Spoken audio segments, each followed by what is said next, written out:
Jio politics എടുത്താൽ ലോകശക്തി എന്ന് പറയുന്നത് എന്നും അമേരിക്ക തന്നെയാണ്. ഈ അമേരിക്ക ഒരു വശത്ത് നിലകൊള്ളുകയും തങ്ങൾക്ക് ഇഷ്ടമില്ലാത്ത പ്രവൃത്തികൾ ചെയ്യുന്ന രാജ്യത്തിന്മേൽ പലവിധ ഉപരോധങ്ങൾ ഏർപ്പെടുത്തുകയും ചെയ്യും. ഇപ്പം ഇന്ത്യക്ക് മേൽ 50% ഉപരോധമൊക്കെ ഏർപ്പെടുത്തിയത് തന്നെ എന്തിനാ? റഷ്യയിൽ നിന്ന് നമ്മൾ എണ്ണ വാങ്ങുന്നു. ഇതാണ് അമേരിക്കയുടെ ആത്യന്തികമായ പ്രശ്നം.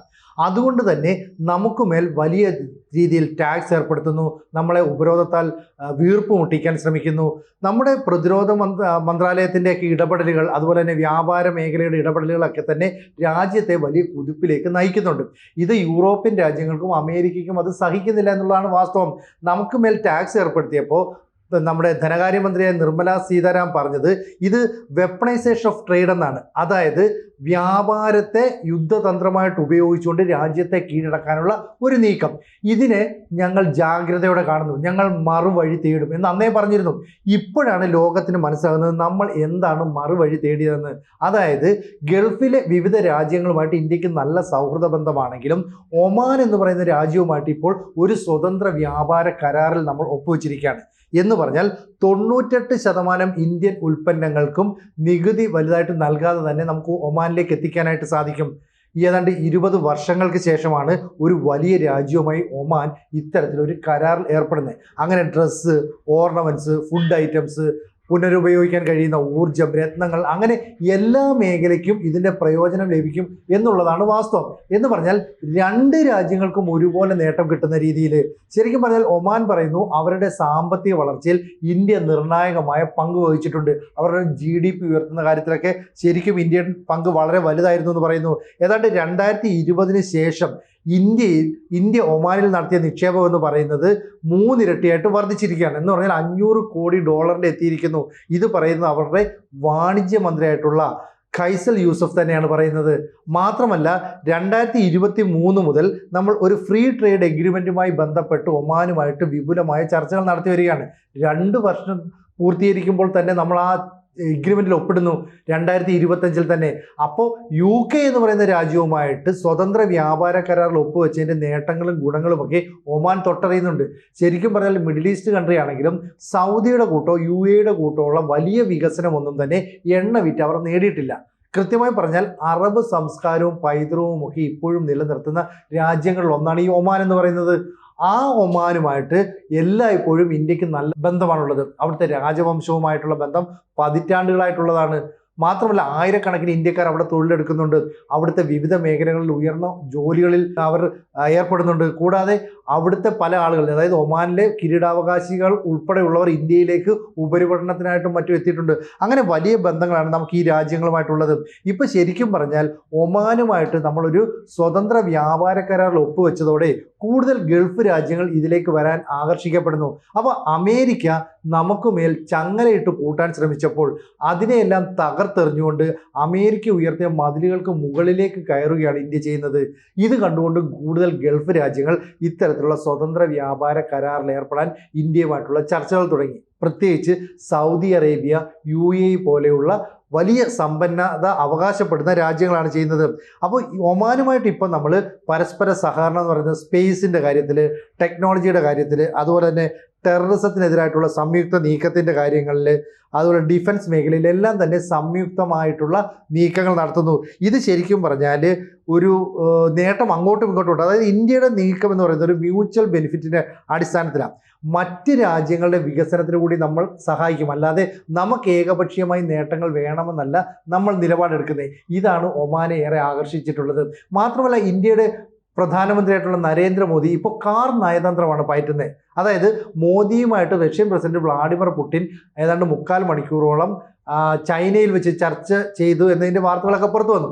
അതിനുശേഷം ഇന്ത്യൻ പ്രധാനമന്ത്രി നരേന്ദ്രമോദി നേരെ ജോർദാനിലേക്ക് പോകുന്നു. ജോർദാൻ കിരീടാവകാശി നരേന്ദ്രമോദിയെ കാറിൻ്റെ ഫ്രണ്ട് സീറ്റിലിരുത്തി ഡ്രൈവ് ചെയ്തു പോകുന്നു. പിന്നീട് എത്യോപ്യയിലേക്ക് പോകുന്നു. എത്യോപ്യയിലെ പ്രധാനമന്ത്രി ഇന്ത്യൻ പ്രധാനമന്ത്രിയെ ഫ്രണ്ട് സീറ്റിലിരുത്തിക്കൊണ്ട് കാർ ഡ്രൈവ് ചെയ്തു പോകുന്നു. അപ്പോൾ ഇത്തരത്തിൽ ഒരു കാർ നയതന്ത്രം ലോകത്തിൻ്റെ ശ്രദ്ധയിലേക്ക് പെടുകയാണ്. ഇതൊരു പുതിയ നീക്കമാണെന്ന് വേണമെങ്കിൽ പറയാം.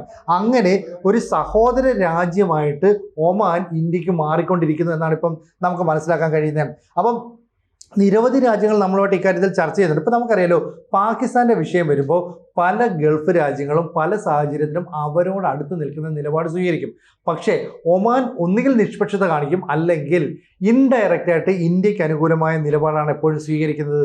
അത് നമുക്ക് വലിയ ഗുണമാണ് ചെയ്യുന്നത്. അപ്പോൾ ഒമാൻ ശരിക്കും പറഞ്ഞാൽ നമുക്കൊരു ഗേറ്റ് വേ ആണെന്ന് പറയാം. അതായത് ആഫ്രിക്കയിലേക്ക് കടക്കാനുള്ള ഒരു തുറന്ന വാതിലായി മാറുകയാണ്. നമ്മൾ എത്യോപ്യയുമായിട്ട് നല്ല ബന്ധം പുലർത്തുന്നു. എത്യോപ്യയുടെ പ്രത്യേകത അറിയണം, കാരണം ആഫ്രിക്കൻ രാജ്യമാണ്.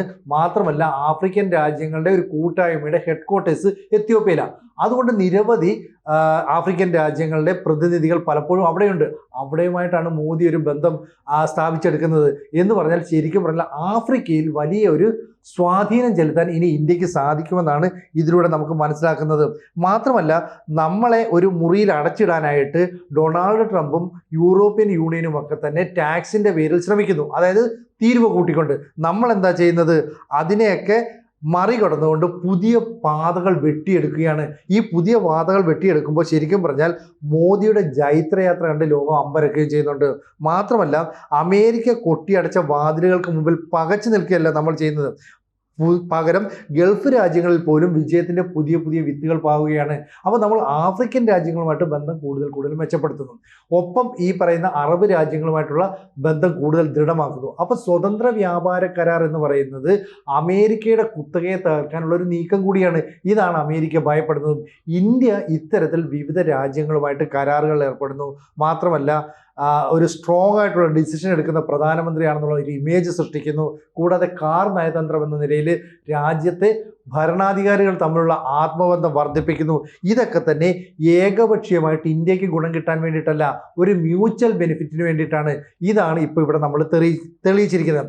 എല്ലായ്പ്പോഴും പാകിസ്ഥാനോട് അനുകൂലിച്ച് നിൽക്കുന്ന ഗൾഫ് രാജ്യങ്ങൾ പതിയെ ഇന്ത്യൻ നയതന്ത്രത്തോട് അടുത്തു വരുന്നു. അതിൻ്റെ പ്രത്യക്ഷ ഉദാഹരണമാണ് ഇപ്പോൾ നമ്മൾ ഒമാനിൽ കണ്ടത്. ഇനി ആഫ്രിക്കൻ രാജ്യങ്ങളുടെ കാര്യം എടുത്തു നോക്ക്. എല്ലായ്പ്പോഴും പാശ്ചാത്യ രാജ്യങ്ങൾ അവരെ അടിമകളെ പോലെ കണ്ടിട്ട് അവിടുത്തെ rare earth's, minerals, metals, gold അടക്കമുള്ള ലോഹങ്ങളൊക്കെ തന്നെ കൊള്ളയടിക്കാനാണ് ശ്രമിക്കുന്നത്. പക്ഷേ നമ്മൾ അങ്ങനെയല്ല ചെയ്യുന്നത്.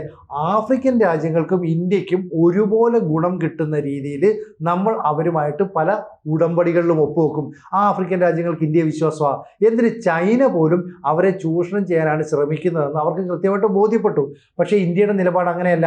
അപ്പോൾ 10-20 വർഷങ്ങൾക്ക് ശേഷം എത്യോപ്യയിലേക്ക്, ഒമാനിലേക്കൊക്കെ തന്നെ ഇന്ത്യൻ ഭരണാധികാരികൾ സന്ദർശനത്തിന് എത്തുന്നു എന്ന് പറയുന്നത് തന്നെ ആ രാജ്യങ്ങൾ വളരെ സന്തോഷത്തോടെ സ്വീകരിക്കുന്നു. അതുകൊണ്ടാണ് മോദിക്ക് വലിയ സ്വീകരണം നൽകിയത്. ഒമാനിലെ ഒരു സ്വീകരണ വേദിയിൽ മലയാളത്തിൽ സംസാരിച്ചുകൊണ്ട് മോദി അവിടെ നിൽക്കുന്ന ജനങ്ങളെ മുഴുവൻ കയ്യിലെടുത്തു. മലയാളം മാത്രമല്ല, തമിഴും തെലുങ്കരും കന്നഡക്കാരും ഒക്കെ ഇവിടെ ഉണ്ട് എന്ന് പറഞ്ഞിട്ട് മോദി ആ സദസ്സിനെ മുഴുവൻ സ്വന്തമാക്കിയെടുക്കുന്ന ഒരു കാഴ്ചയെ നമുക്ക് കാണാനായിട്ട് കഴിഞ്ഞിട്ടുണ്ട്. എന്തായാലും ലോകത്തോട് നമ്മൾ പറഞ്ഞിരുന്നു, അമേരിക്കൻ ഉപരോധങ്ങൾക്ക് മുമ്പിൽ ഞങ്ങൾ തളരില്ല, ഞങ്ങൾ ജാഗ്രതയോടെ ഇതിനെല്ലാം നോക്കി കാണുന്നുണ്ട്. മാത്രമല്ല India middle east Europe economic corridor ഇത് ഇന്ത്യയുടെ ഭാവി സംരംഭമാണ്. ഇതിൽ ഒമാൻ ഒരു നിർണായക റോളുണ്ട്. മാത്രമല്ല ഇതിനെ ഡെവലപ്പ് ചെയ്ത് വരുമ്പോൾ സ്വാഭാവികമായിട്ടും ഇന്ത്യൻ ഉൽപ്പന്നങ്ങൾ 98% നികുതി ഇല്ലാതെ നമ്മൾ ഒമാനിലേക്ക് എത്തിക്കും. അവിടെ നിന്ന് ഇത് സ്വാഭാവികമായിട്ടും ആഫ്രിക്കയിലേക്കും യൂറോപ്യൻ രാജ്യങ്ങളിലേക്കും എത്തും. അപ്പോൾ തന്ത്രപരമായ നീക്കത്തിൻ്റെ വിത്തുകളാണ് നമ്മളിപ്പോൾ പാകിയിരിക്കുന്നത്. അപ്പം ഇന്ത്യൻ പ്രധാനമന്ത്രി നരേന്ദ്രമോദിയുടെ കാർ നയതന്ത്രം വലിയ വിജയമായി മാറുന്നു. മാത്രമല്ല ഒമാനുമായിട്ടുള്ള സ്വതന്ത്ര വ്യാപാര കരാറിലൂടെ മറ്റ് അറേബ്യൻ രാജ്യങ്ങളും നമുക്കൊപ്പം വരികയാണ്. എന്തായാലും കൊണ്ടും കൊടുത്തും ലോകത്തിൻ്റെ ഈ പൊളിറ്റിക്സ് മാറി മറിയുമ്പോൾ അമേരിക്കയെ കൃത്യമായി വെല്ലുവിളിച്ചുകൊണ്ട് ഇന്ത്യക്ക് മുന്നേറാൻ കഴിയുന്നു എന്നുള്ളതാണ് ഓരോ ഭാരതീയനെ സംബന്ധിച്ചും അഭിമാനിക്കാൻ കഴിയുന്ന നേട്ടം. ABC-ക്ക് ഒരു ഹിന്ദി ചാനൽ കൂടിയുണ്ട്. കുറച്ച് നാളായി അതിൻ്റെ വാർത്തകൾ, ദേശവിശേഷങ്ങൾ ഇതൊക്കെ തന്നെ ചർച്ച ചെയ്യുന്നുണ്ട്. ഈ ചാനൽ കൂടി പ്രേക്ഷകർ സബ്സ്ക്രൈബ് ചെയ്യണമെന്ന് താല്പര്യപ്പെടുന്നു. കൂടുതൽ വാർത്തകളും വിശേഷങ്ങളും നിങ്ങളിലേക്ക് എത്താൻ ABC മലയാളം സബ്സ്ക്രൈബ് ചെയ്യുക, ബെൽ ബട്ടണും അമർത്തുക.